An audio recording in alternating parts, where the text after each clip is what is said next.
guys, welcome to another episode of the Zeelicious Etiquette series. Now remember that we said that every second Saturday of the month we're bringing you an etiquette video, just sharing etiquette rules to guide your everyday life and help you feel more comfortable and confident whenever you're living this thing called life. Today we're going to be sharing 12 general etiquette rules to guide you for everyday living. Now, these rules apply to both the guys and the girls. The etiquette tips I'm about to share in this video are tips that will help you maintain beautiful, cordial, and friendly relationships with your family members, your friends, your co-workers, or your colleagues at work, and even total strangers. They're very easy tips to live by, and I believe that these tips are tips that you should start inculcating in your everyday lifestyle. So let's get right into it, shall we? Before we go into this, you know the drill. If you haven't subscribed to the channel, now will be a beautiful time for you to join our family because there's so many more deliciousness from where this is coming from. So just click the subscribe button and the bell just right beside it so you can get instantly notified whenever we upload a new video. Of course, subscription is absolutely free and I'm sure you already know that by now. And then like this video after watching it and share with your family and friends so that they too can learn something new as well. Alright, now let's go right into the etiquette tips for today's video.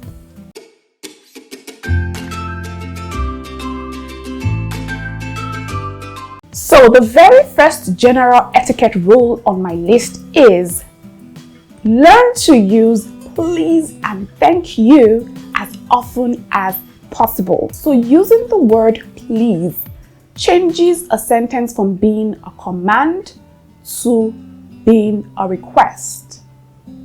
When you add please, it shows that you're courteous, it shows that you're respectful, and it shows that you value the time and the effort of whoever you are asking to do whatever it is you're asking them to do. So whether or not they are your friends, your family members, your colleagues, or even your staff members, whether you're paying them to do the service or whatever it is, learn to use the word please. And then when they have executed the job excellently well or effectively well, or even when they have just done whatever it is you've asked them to do, whether they did it to your taste, it's always very important that you use the words thank you to show your appreciation and your gratitude. Okay, so please and thank you literally sets the tone for a more friendly, more cordial, and more beautiful relationship. The second general etiquette rule on my list is know when to use the word sorry. I believe that a lot of people, especially in this part of the world, do not know when to use that word sorry. For example, if you want to reach out to get something and there's someone in your way, and then you go, sorry, I'm trying to pass. I'm like, sorry is not the right word to use in that instance. The right word to use is excuse me. Now, for the purpose of this particular tip, I want us to go into the dictionary and find out what the dictionary says about the word sorry, or how the dictionary defines the word sorry.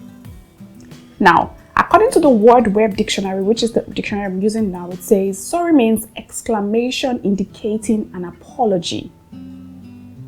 It also means indicates incomprehension, a request to repeat for clarification.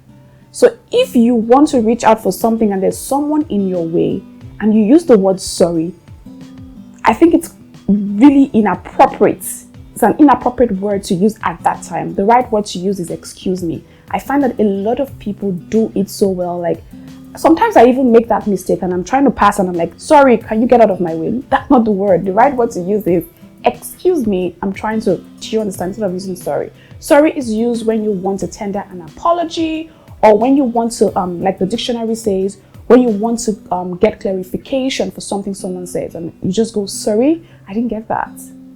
Or so sorry, I'm so sorry I didn't make the appointment. Not sorry, I want to go through. You didn't hurt the person, so why tell the person sorry?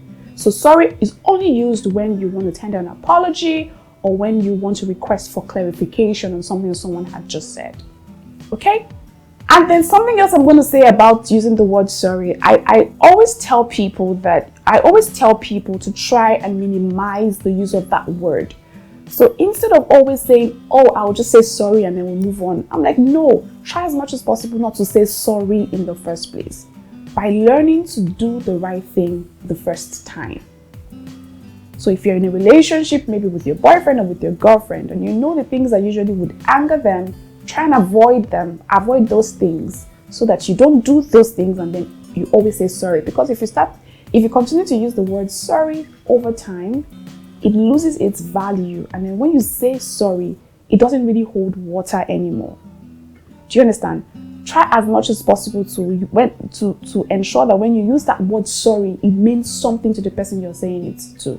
But if you continue using it over and over and over again, every time you say sorry, sorry, sorry, sorry, it loses value and nobody ever will take you seriously. You won't be dependable and all of that. So try as much as possible to avoid using the word sorry by doing the right thing the very first time. Okay? The third etiquette tip on my list is keeping to schedules. When you make an appointment with anyone, whether it is your family member or your friend or your coworker or colleague, whatever it is, ensure that you keep to the schedule as much as possible. Because there's some very time-sensitive people who are strict keepers of schedule. And when they make a schedule with you and you don't keep it, what you do is you disrupt the flow of their own schedule because they're strict with their timing and they have probably planned other things in their schedule. And when you don't keep to that schedule, you literally would disrupt the flow of their timing and you might literally disrupt the flow of their entire day by not keeping to the schedule that you both have agreed on.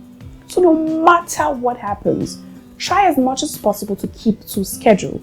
I know that in this part of the world, people would always say things like, oh, there's something called African timing, or there's something called, oh, that we have lots of traffic and all of that. Those things should not be an excuse.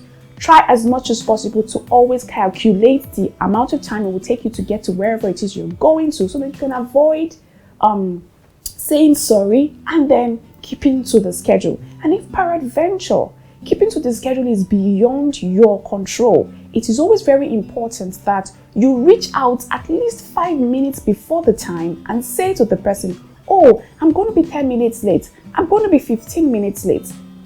Communicate with them so that they too can readjust. In fact, don't even wait for 5 minutes at a time. You would know that you're going to be late for something at least 30 minutes to the time.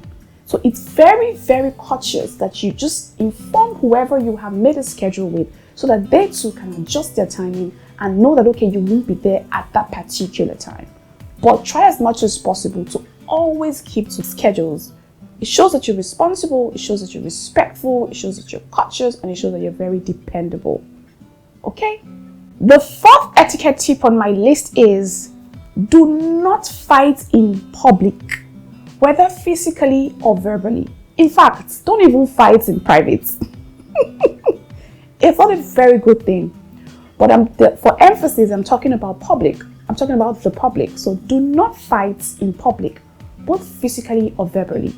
We know that sometimes when you go out into the world, you meet different types of people with different emotions, different demeanor, different characters, different attitudes. Sometimes you meet a lot of crude people who can come and just disrupt the peace that you are enjoying with yourself. It's very important that regardless of how a person pushes you to the wall or angers you terribly, it's very important that you maintain your composure regardless of where you are. Maintain your composure. In fact, I think this is where emotional intelligence comes into play. You become so emotionally intelligent that when a person tries to poke at you, whether consciously or unconsciously, you maintain your composure. Do not let your emotions go all over the place. Protect your peace and do not let the person's attitude or the person's behavior affect the way you react. So if it affects the way you react, it means that you are you're dependent on a person's way of being or a person's way of life for you to react. So if a person is trying to get you angry or get you in a fighting mood, the best thing for you to do is control yourself as much as possible and then walk away. Walk away. I know it's easier said than done, but I believe it's something that you can do. So never find yourself in a situation where you're fighting verbally or physically with anyone. And this applies both to the guys and the girls, but this especially for the ladies. It's not ladylike, it's not polite, it's not classy for you to be seen fighting in public, exchanging words, or fighting physically with other people. Try as much as possible to hold yourself in and exhibit some self-control. You can do it. It takes practice, but you can. Okay? The fifth etiquette tip on my list. A lot of you people in this part of the world, and by this part of the world, I mean Nigeria, Lagos State to be precise. A lot of you people, I'm sure, are guilty of this. Do not yell at other road users from your car. You people already know what I'm about to say, right? If you're a car owner, you know that going on a Lagos road in your car is like going to battle. You have to be wary of the bus drivers, you have to be wary of the bike drivers, you have to be wary of the tricycle drivers, that's the keke napep drivers. Child, it takes some level of grace and some level of patience to go on Lagos Road without losing it. But I believe that you can. Now, let me tell you what happens when you yell at someone from your car. I tell you, they can't hear you. Do you understand? They cannot hear you. This one I have to be a little bit local to really express myself. They can't hear you. So when you say, I can't even use those words, but when you scream and shout at someone with your glasses all wound up, they can't hear you. What you've only succeeded to do is ruffle yourself up. You've ruffled yourself up from within, and you've ruffled yourself up from outside. You are the one that has felt the impact of the yelling, and you think the other person you were yelling at heard it. They didn't hear it. And even if they heard it, guess what? After 2 seconds, they forget that you exist and they move on. But you will stay ruffled. You will stay angry. You will stay... Do you get what I'm saying? So, no matter what happens on the road, never yell at other road users. Whether it's those driving or the pedestrians, never yell at anyone. Maintain your composure. When you go on the road, have an extra level of patience to deal with other road users or whatever you find outside. No matter what happens, maintain your composure. Just have patience. Just be gentle and be calm. Let people pass if they need to pass. Don't rush, don't fight, don't strive with them. Just let them go. You will get to your destination eventually. Okay? Okay? The sixth etiquette tip on my list is never show up to a friend or family member's house unannounced. This is the most disrespectful thing that you can ever do. And then just because your friend and family has given you access to their house doesn't mean that you show up unannounced. Now, yes, I know that there's some people who you can show up to unannounced, but if you don't have that level of relationship with a person, do not show up unannounced. In fact, no matter how close you are with a person, do not show up unannounced. Always give them prior notice. Because if you show up unannounced, what that translates to is you really do not care or respect my timing or my schedule or my privacy. And sometimes I might really want to plan for a person's visit. Sometimes I may just want to be by myself or be alone. And then you come and invade my privacy. And then you put me in a space where I have to host you when I didn't want to host you. It makes me resent you. Now I'm talking from a personal place. If you come to my house unannounced, it just puts me off, and I have to now attend to you because you were there, and then I don't want to send you back because I'm not a bad person. But throughout that time, I might literally resent you just in case I didn't want you there. So don't show up to a friend or family member's house unannounced. Give them prior notice. You can call, you can text, you can just tell them, I know that sometimes you just want to do spontaneous stuff, but it's not okay for you to go to a person's house without first informing them so that they can at least prepare for you. And then if they do not want you there, they will tell you, oh, they're not available or something. But don't show up unannounced, okay? It's very inconveniencing, all right? The next tip on my etiquette list is when you enter a room with people, ensure you greet everyone. Okay, don't wait for them to greet you. You entered, you found them there, you found them seated, you went in. Ensure you greet everyone. You don't have to say good morning to everyone or greet everyone individually. You can say a general hello, like, hi everyone, good morning everyone, how are you doing everyone? Like, just ensure that you greet them and make sure you have a smile on your face. It puts you off as a confident person, someone who knows how to take charge and control of a room, and it just makes you feel more, you look more attractive when you do that. But when you enter a room and you don't greet and you just walk to your seats, people just look at you like, they might not have an impression about you, but I will judge you if you do that. So better greet, okay? Just greet and be happy though, and really truly wish them whatever it is you're wishing them. Truly be that person, and then don't just say hi everyone and you just move. Hi everyone, how you all doing? And wait for some people to respond and before you now take a seat. Okay, make sure you greet everyone. The 8th tip on my list is never respond in anger. When you are angry, I tell you, your buttons are literally off. You are not thinking with your brain anymore. There is something your body releases that makes you just think irrationally. You say what you don't want to say. You do what you don't want to do. Again, this is another place where emotional intelligence comes into play. Learn to take control and take charge of your emotions.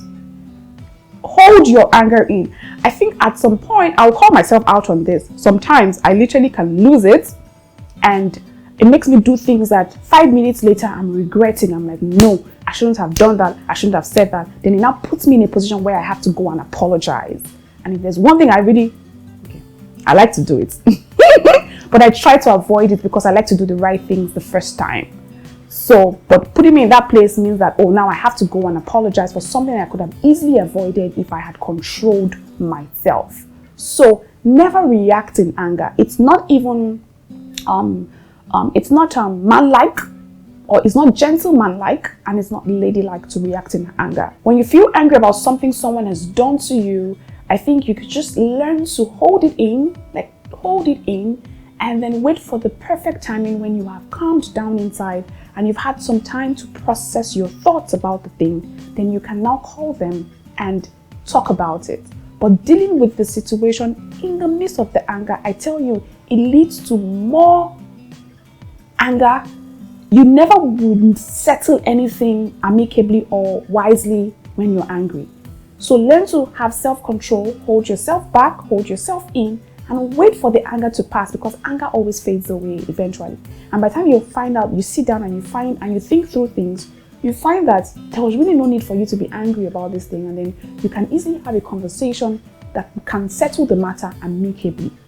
And even the Bible says it, that a soft answer turns away wrath. So if you're angry, the other person is angry, and you come and you're angry, everybody is angry, what will happen? More anger.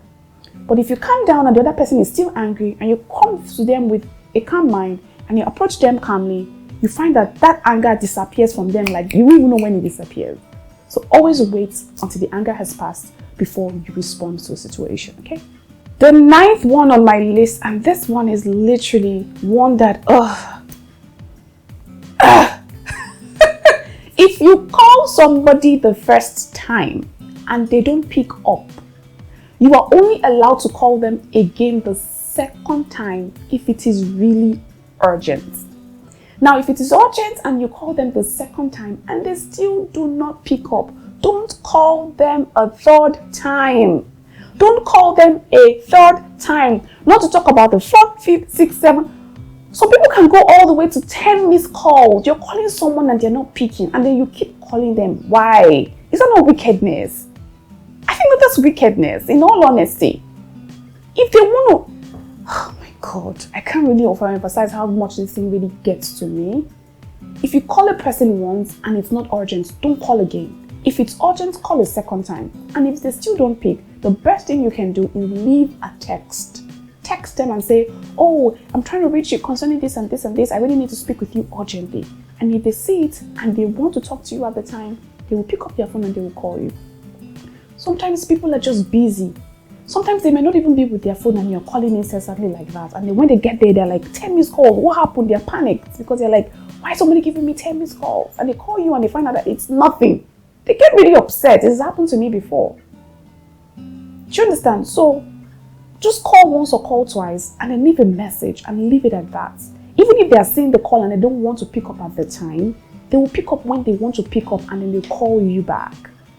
Do you understand what I'm saying? So please do not call a person more than 2 times at a go. If it's really urgent, you can text them. If it's really urgent, think of someone who is closest to that person and try to reach that person to get to the person you're trying to reach. But there's no point calling 3 times because they are not picking. So why are you still calling? Thank you. The 10th tip on my list is do not be on your phone while conversing with a person. So someone is trying to talk to you and trying to pour out their heart and their mind to you, even if they're just telling you a story that doesn't really interest you. It's very rude when you're just holding your phone and someone is trying to talk to you and then you're just on your phone, you're like, oh, I can hear you. Okay, I can hear you. Okay. Oh, that's okay. Then you continue your phone. I think that's very rude. For someone like me, I'll literally stop and I'll tell you to be done with what you're doing on your phone and then give me your attention because I can't be competing with your phone. I can't be competing with what's happening there. So it's either you acknowledge my presence and give me the respect that I deserve by focusing on me alone, or my gist is not for you. I mean, I'll keep my gist to myself. Do you understand? So yeah, because when I'm conversing with a person, I always will drop my phone and give them my undivided attention because I value and I respect that person. So I think it's very rude and irresponsible for you to be on your phone when you're having a conversation with someone, regardless of what they're telling you. Their presence alone should mean something, okay? The 11th tip on my list is if you find yourself in a public place and you want to listen to some music, please ensure that you use your earbuds or your earpiece. Don't play the music out loud, especially when there are 2 or 3 other people there, because they may not be interested in your choice of music. We don't want to hear what you want to hear. We may be trying to do something else and then you come and then you interrupt with the music. So it's either you use your AirPods or your earpiece or you don't even listen to the music at all. When you go to your private space and private corner, you can blast the music out loud. But when you are in a public place with people, please ensure that you use your earpiece or your AirPods, okay? Thank you. The last tip for today's general etiquette rule will be always knock before you enter a room. Always knock before you enter an office. Always knock before you enter a space that is not your personal space. It's the most courteous and most respectful thing that you can ever do, no matter how close you are with whoever it is, whoever space you're about to go into. It's important to at least just give them like a signal, come, that I'm at the door, I'm about to come in. And then when you knock, give a few seconds before you come in, because when you don't knock and you barge into someone's room, you may just see what you're not supposed to see. I'm telling you the truth. You may see the unexpected and you could have easily just avoided whatever, and you find that when you see it, you become very embarrassed. And then of course, also respecting their privacy is important. No matter how close you are to a person, always give them a signal by knocking and waiting a few seconds, maybe 2 or 3 seconds before you barge in, or wait until you hear, come in. And even if you don't hear come in, after 3 or 4 seconds, you can now go in. But always ensure that you knock. It's very important. It doesn't take anything from your hand or your body. Do you understand? Thank you. Alright guys, that's all that I have on my list for today. Of course, there's so many other etiquette tips. We definitely will come back with more and more and more and more. Like I said, every second Saturday of the month we come with a fresh etiquette video. I hope you enjoyed this one. I know that I learned a thing or two, and I also shared some of the tips from my experiences as well. If you have any more you want to share with me, or if you have any etiquette area you want me to touch on, please kindly leave me a message in the comment section down below. I can check it out and then we'll plan to shoot a video in that area. Okay? Alright guys, I'll see you next time with another etiquette video. Until then, remember to be very kind to one another. And it's me, Winnie, the queen of fun and fast cooking, signing out right now. Take care guys.